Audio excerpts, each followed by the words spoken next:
Emancipation did not come from on high. Even the well-intentioned liberal myth that Lincoln freed the slaves, that is wrong. Lincoln was driven forward to take actions he had opposed because enslaved people were freeing themselves, and he had to go farther. He had to go farther because they'd already made it a fact on the ground that freedom was coming. They weren't waiting for the president to act. They were forcing the president to move. And that social process, which is the same social process of the civil rights movement, is something in these times where the great powers that be want to instill fear in us. And we need to understand that solidarity is the greatest antidote to fear in the world. The clip you just saw features historian David McNally discussing his book on slavery and capitalism. Although I'm not sure I agree with all of his statements, McNally makes a point that got me thinking about African liberation, growth, and development today. If you're ready to explore how we can collectively uplift and transform the lives of the African people across the motherland and throughout the diaspora, this video is for you. If you don't know me, my name is TJ, I'm Nigerian and British mixed, and on this channel, we talk about African geopolitics. So, in his new book, David McNally argues that the common story we're all told about Abraham Lincoln righteously freeing the slaves is actually a myth. According to McNally's research, enslaved Africans were already freeing themselves before any politician decided. They made the emancipation inevitable through their own organized resistance. The people moved first, then the leaders followed in order to serve their own interests. On top of that, McNally's analysis goes much deeper, actually challenging the entire foundation of how we understand global capitalism today. According to McNally, most people think that slavery was some backward, pre-capitalist system that eventually got replaced by modern free market capitalism. But McNally argues this is completely wrong. In his view, the Caribbean and American plantations were among the most profitable capitalist enterprises in the world. Kidnapped Africans produced the global commodities that funded the European industrial development. Sugar, cotton, tobacco, coffee, all of it flowed back to Europe and built the foundation of what we call modern capitalism. The idea is that enslaved Africans weren't victims of some separate primitive economic system. They were the foundational working class of modern global capitalism. And his story connects directly to what is happening in Africa today. African resources and the African labor still fund global wealth while the continent remains impoverished. The mechanism has evolved, but the fundamental relationship hasn't changed. McNally also talks about something called time sovereignty. During the Haitian Revolution, enslaved people fought for concrete control over their time, demanding 4 days instead of 6-day work weeks. You see, when someone else controls your time, they control your existence. And my observation is this operates at multiple levels in modern African life. At the national level, when governments spend 60% of budgets servicing foreign debt, that's time and sovereignty stolen. When mining contractors give 90% of profits to foreign shareholders, that's African time appropriated for someone else's benefit. At the individual level, living here in Uganda, I see how the poorest people surrender all their time for minimal pay, earning just enough to survive day by day. This forces them into the most expensive consumption patterns. They buy small quantities of everything at higher unit prices, purchase the shortest mobile data bundles that cost the most per megabyte, and pay the highest percentage of fees for mobile money transactions. These are poverty traps, and poverty traps people in the most expensive version of survival, just like debt traps countries in the most expensive version of development. Another speaker in the video, Clara, made a point about something she calls market dependency. She argues that when politicians talk about needing more free markets and less government intervention, they're actually lying. The state consistently intervenes in the economy, but intervenes to protect capital and maintain the conditions that force ordinary people to sell their labor for survival. The state doesn't step back, it just redirects its power to several different interests. This is exactly what happens with the International Monetary Fund and the World Bank's policies in Africa. They claim to promote free markets, but they're actually reconstructing African economics to serve global capital rather than local needs. They force African governments to cut social spending, privatize public services, and remove trade barriers, not because these policies create genuine free markets, but because they create markets that are free for foreign corporations to extract wealth. Clara gives a specific example about austerity policies. She shows how the state takes money away from food assistance and healthcare for working people, then spends that same money on military contracts and surveillance technology.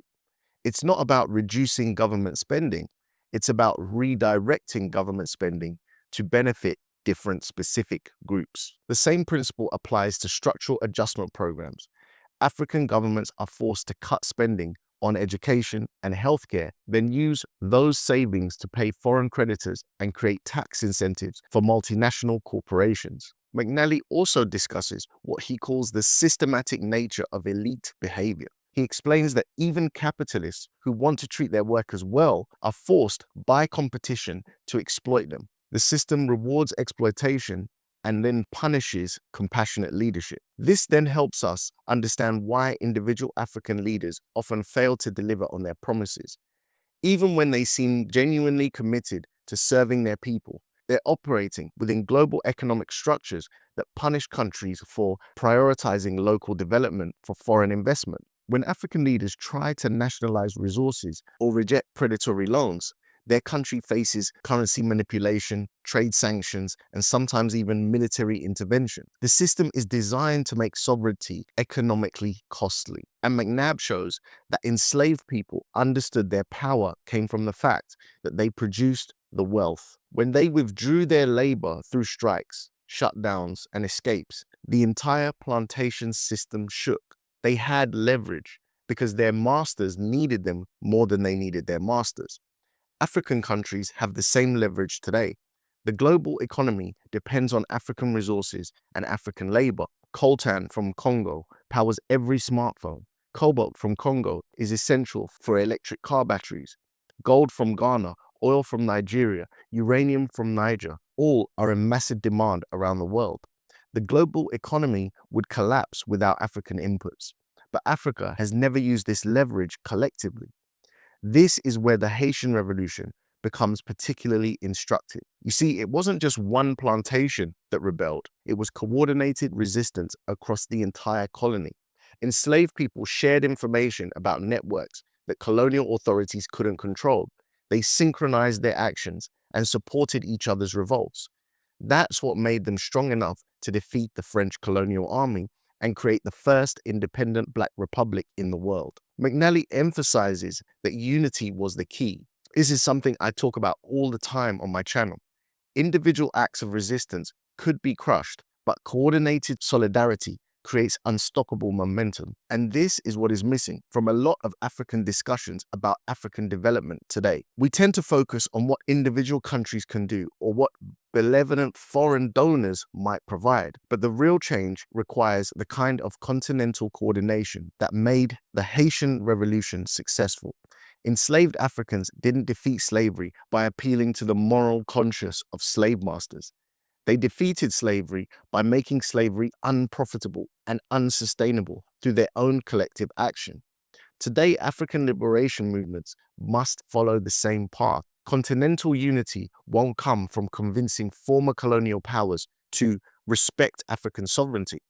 It will come from African countries acting together to make neocolonial exploitation impossible to maintain. When enough countries coordinate to nationalize resources, reject predatory loans, and build independent regional institutions, the entire system of predatory extraction will collapse. McNally's analysis also reveals Western governments are so desperate to prevent African unity, just like slave masters used violence to crush revolts before they could spread.